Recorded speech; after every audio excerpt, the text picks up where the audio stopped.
it's just cool. It's a good feeling to be able to provide food out to folks in the community and to be creating something, be creating a new business here in the mountains by doing that.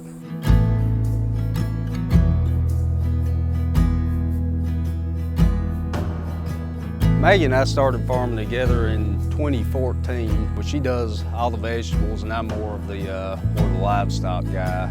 When we first started, Will and I started farming together, raising vegetables and meat as a joint operation. There weren't very many farmers markets in eastern Kentucky, and at that time, the ones that were happening were a lot less consistent than they are today. And we thought about how we would want to sell our vegetables and all of our products together, and we came up with the idea of selling things through an online store so people could buy as much or as little as they want every week. And we now sell to a few restaurants. We also do a more traditional CSA program where people give us an upfront amount of money and then we make a subscription package of our choice of vegetables for them every week.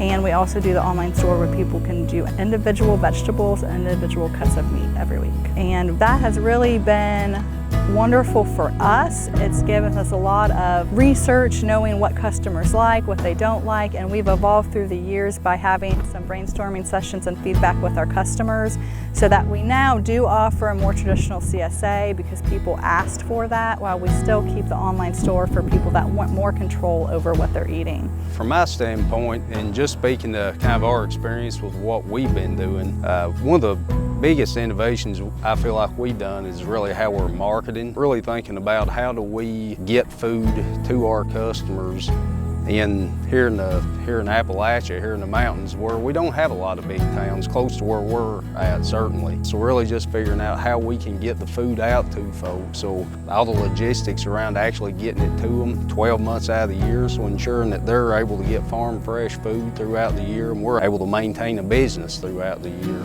We're also trying a lot of new innovative vegetable growing techniques in our vegetable farm.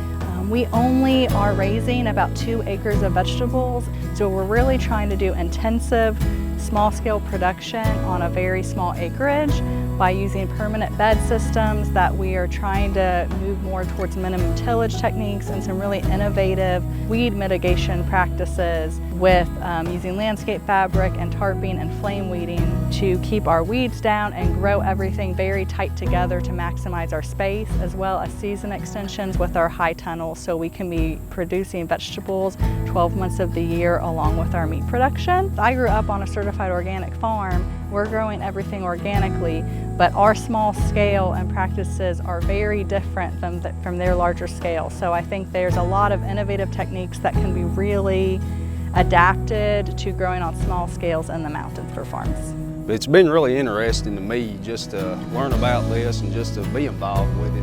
And we have been growing every year, and I now see some more farms, especially after COVID, starting to go to an online store model. So I think that there is a lot of opportunity selling online.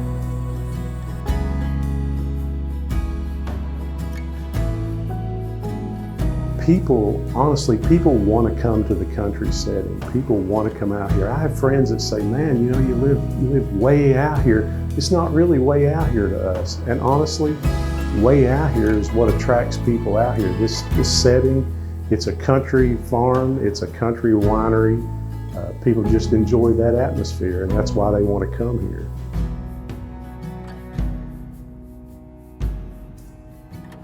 Yeah, my name is Keith Moore, and I'm the owner of Savage Farms Winery.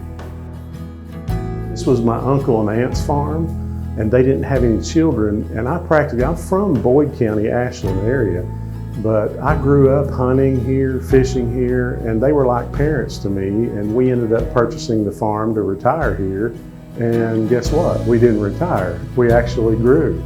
We started producing maple syrup, and it kind of went crazy on us. So that kind of led me up into Vermont. When I was up there, I discovered maple wine. And since we're maple producers, obviously I had to start producing maple wine. Started making it, people liked it. We ended up getting licensed and started making fruit wines. We make strawberry, blackberry, blueberry, raspberry, peach, elderberry, about 10 different flavors. And we didn't know, you know, would there be 10 people come, would there be 50 people come? I don't know how many people came, but we sold hundreds of bottles of wine that day and glasses of wine, and kind of taught people how to drink wine, you know, how to put frozen fruits in it and keep it cool and things to do with it. But lots of people came and wanted to taste it, and once they tasted it, they really enjoyed it and bought a lot of it. But things are changing. People are wanting change, and this winery has incorporated some change in Lawrence County and hopefully Eastern Kentucky.